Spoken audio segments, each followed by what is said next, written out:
Okay, welcome back. So this is the second part of the first part of the external authentication content.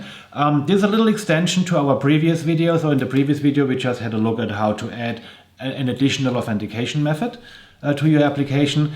And in this video, I want to specifically talk about things you probably need to know for modifying or customizing your logic, basically after the external authentication has happened, but before the user gets signed into your application, which is very important. So we talked about the various reasons why you want to customize this at the end of the last video, which is linked below. But just to recap that, a built-in way to modify the behavior in this very important phase, which is after the external authentication but before local sign-in. One way of doing that is by handling events on the authentication handler, and the onCreating ticket is giving you exactly this, a way to write some code before the sign-in method of the cookie authentication handler gets called, right? So whatever you can do here in code can be done. It's a very efficient way of doing that. But there are shortcomings here, and the main shortcoming is that you cannot show a UI because you are in the middle of a protocol flow. You are outside of your UI framework, which in this case is Razor Pages. So if you have something more advanced going on that requires user interaction, this is not the right place to do that. The other downside of this events approaches is that let's say you have more than one external authentication method. Let's say you have 10 more of those. You would need to start implementing those events on every single authentication handler and probably, duplicate certain logic. Okay.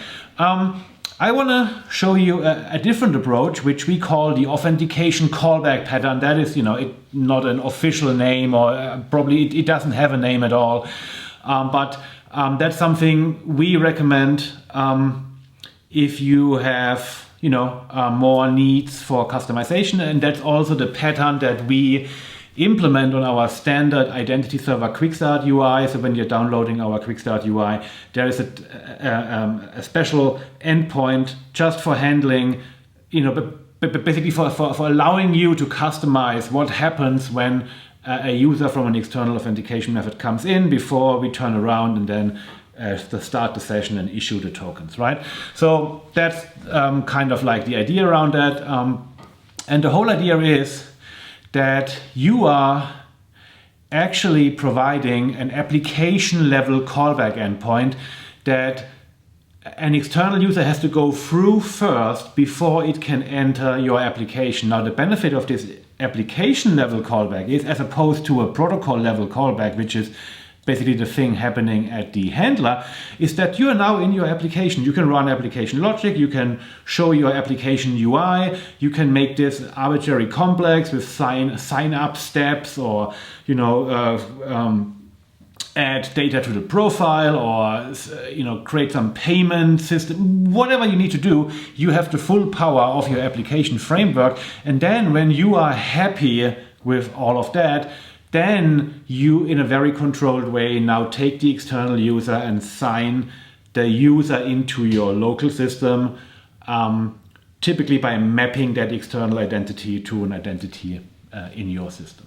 Okay? So let's do this. So let's add a new page here on endpoint, and I will call this callback. Okay? Again, very often you will have a UI here, but for our simple demo, we don't need a UI. But what we care about is basically our onGet method here. And again, and that is the whole point. When the external user arrives at this callback page, from our point of view, it is still an anonymous user. Okay, so we do allow anonymous. So the user is not yet signed into our application, but is authenticated with the external system. So the next thing we need to do is now, instead of on our Google endpoint, send the user to our return URL to our ultimate return URL directly, we want to send the user to our callback page first, and then the callback page will take care of signing in the user instead. So we can do is it url.page, and that's where I want the user to end up. Still, we want to preserve the return URL, and there is an items dictionary on the authentication properties that you can use to preserve, to round trip data between the challenge phase and the callback phase. And you know, you can call this the ultimate return URL, and that's going to be our return URL. If you have more than one external authentication method, maybe you also want to transmit the scheme name. In that case, it's simple, right? We only have one, but imagine you have multiple authentication methods. You can transport that scheme name back to our callback, so that maybe, you know, very certainly you want to have some scheme specific processing on the callback, because, you know, different providers give you different claims and you want to transform them in different ways, or maybe you even have different onboarding policies based on which provider is being used. Okay, so and then, as I said, we're going to pass these authentication properties to the challenge method. It is the job of the authentication handler to somehow preserve that data in a secure way. That is the promise of the authentication, you know, APIs in ASP.NET. How they do it is handler specific. Some handlers have this concept of state that gets round-tripped between client and authentication server. Of course, if it's getting round-tripped, you need to protect the data. That's where the data protection API comes in again, that we mentioned in our very first video.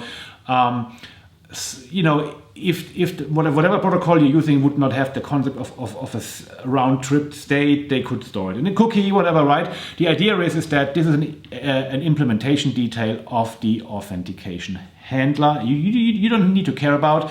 What you do care about is that all the data you're putting in there will be available at the callback endpoint again, and it will be ASP.NET Core itself has made sure that the data has not been tampered with, and you can trust that data. Okay, so cool. So what have we accomplished now? We're gonna start our challenge, and instead of going to our secure page, we want to go to our callback page first, and from there we want to go to our secure page once the user has signed in successfully.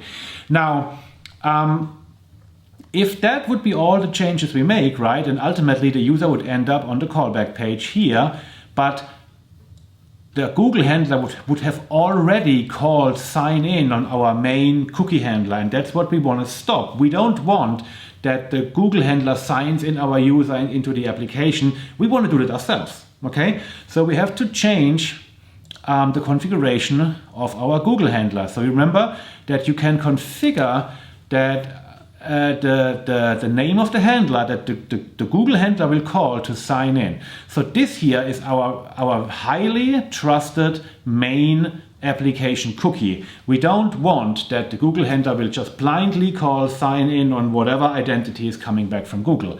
Still, we want to preserve the identity of that external user coming back from Google so that we can process it on our callback page. Okay. Now there are multiple ways of doing that. You could write your own authentication handler that sticks it in a cache or in a database or whatever. Keep in mind it must be load balancing friendly, because maybe between this and the next hop that we are on a different server in your web farm. The standard way how many people are doing it is by just introducing a temporary, a second cookie. Okay, so we're adding another cookie here, you know, give that a name. And again, you would add more configuration, like maybe the name of the cookie on hard disk and so on. But the idea is this is a short-lived cache, if you like, that is web farm friendly. Okay, so what will happen is now with this, that we will tell the Google handler, instead of storing the identity of the Google user in the main application cookie, we're just going to put it into this temp cookie. This temp cookie has no security relevance, right? But it gives you the same security guarantees as the main cookie by it is encrypted and signed and so on and so forth. So just an easy way to temporarily store the outcome of the Google authentication so that we can make it available to our callback endpoint in our UI framework. Okay, as I said, there are multiple ways of doing that, but that's the easiest one that works for many situations.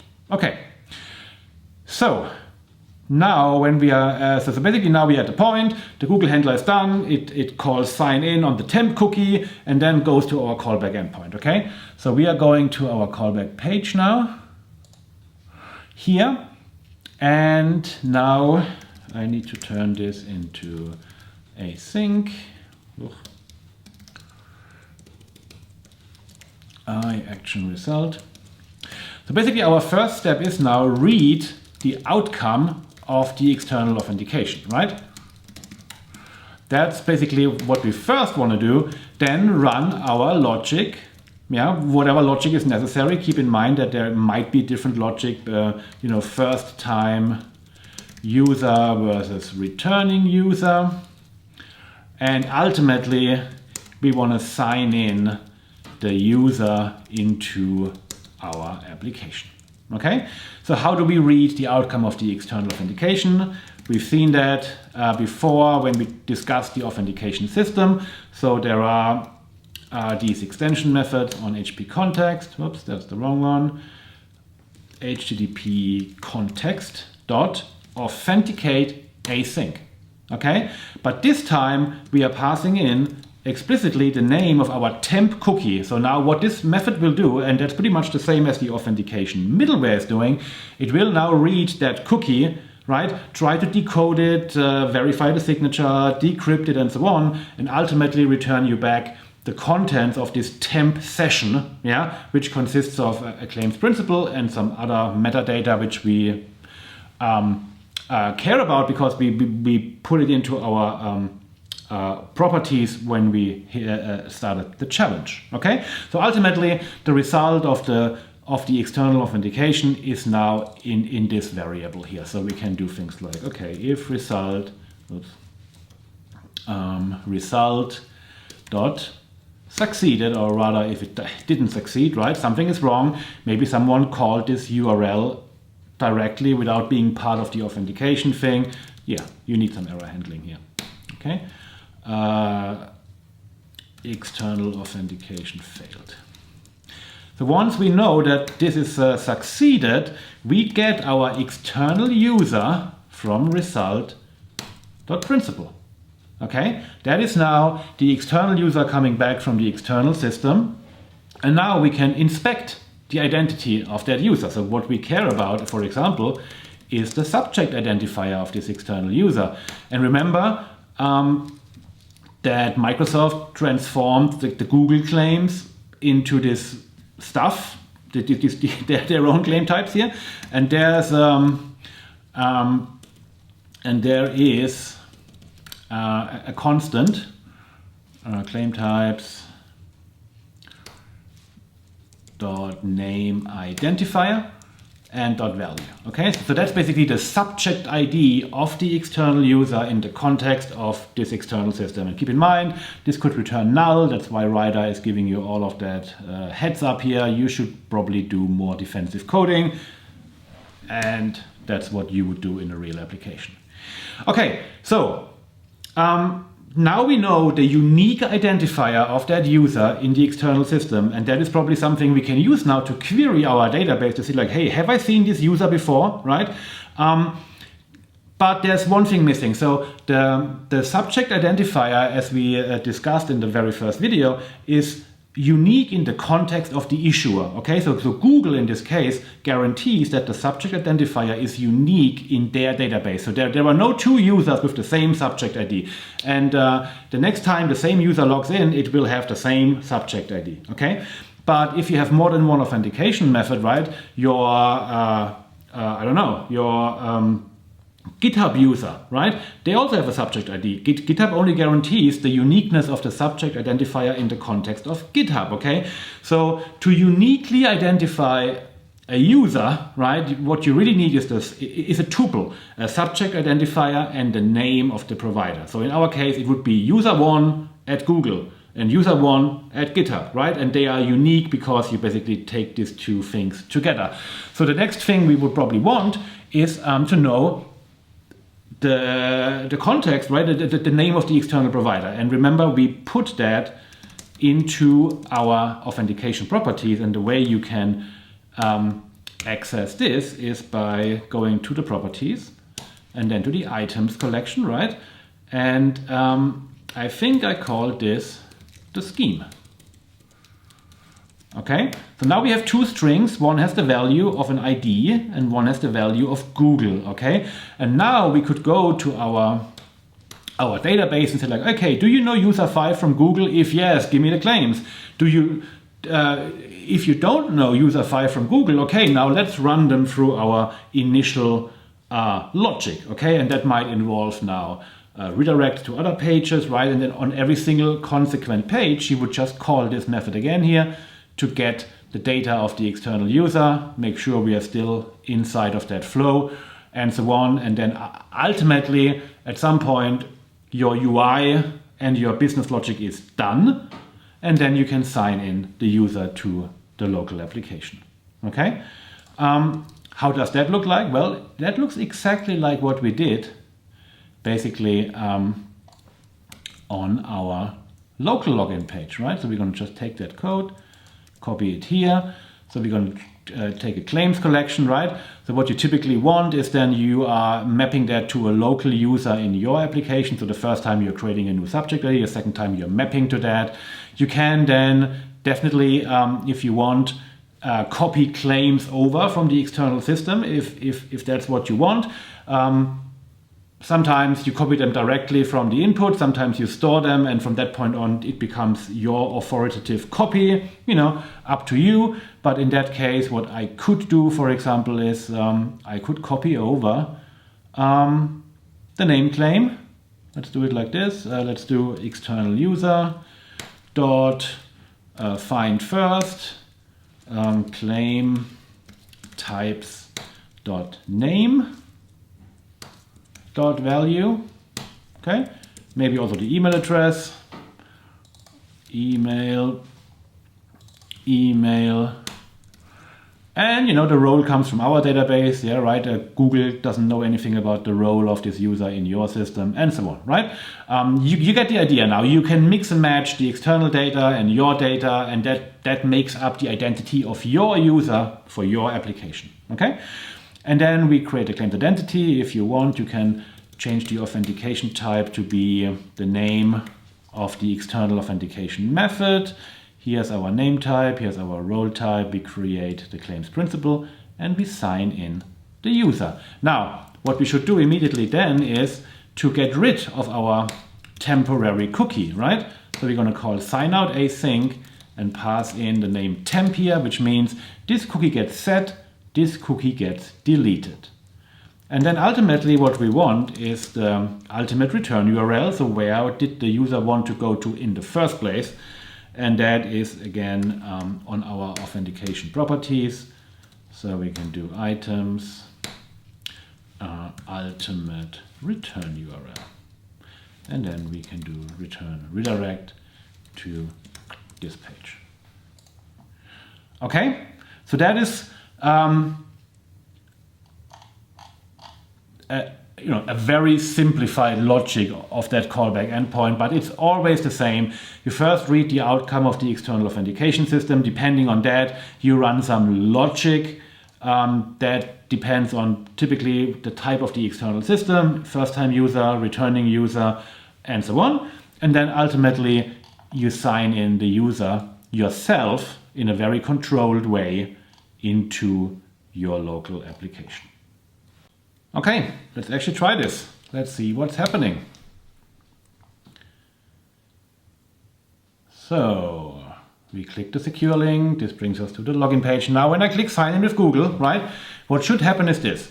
We go to Google, we get single sign on with Google, right, because I'm already logged into Google, and that might be one of the reasons in the first place you decided to add something like Google to make it easier for users to become your users, right? Like a very simple onboarding mechanism. Okay, so Google will send us back to the protocol callback, which is our remote authentication handler, that will do all the validation, then will store the data in the temp cookie, then the temp cookie will be issued. We go to the application level callback where we run all our application level logic, and then ultimately we're going to sign in the user and go back to the secure page. So let's see if that's going to happen.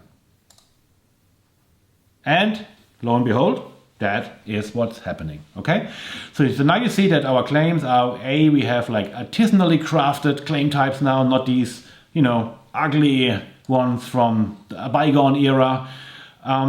So we have our subject claim, we copied over the name claim from Google, we copied over the email claim from Google, and we added an admin claim coming from our local application, you know, whatever extra data you want to add here. And then when I log out, I am logged out again, and this works now.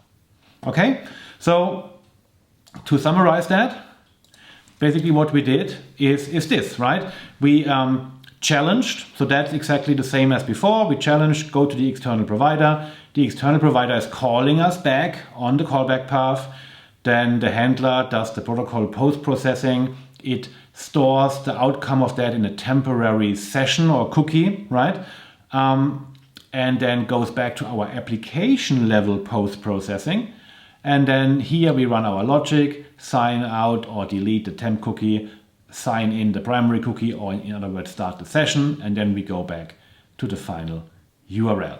Okay, so that's what is the pattern we recommend if you have more advanced scenarios. Yeah, so I guess the rule of thumb is if you can get away with a very simple transformation and it doesn't need to show a UI, then the events is definitely the more efficient way of doing that. But if you have many external providers that you all want to funnel through one single point in your application, you have advanced logic, you need to involve UIs, then I would recommend using this callback pattern I just showed you.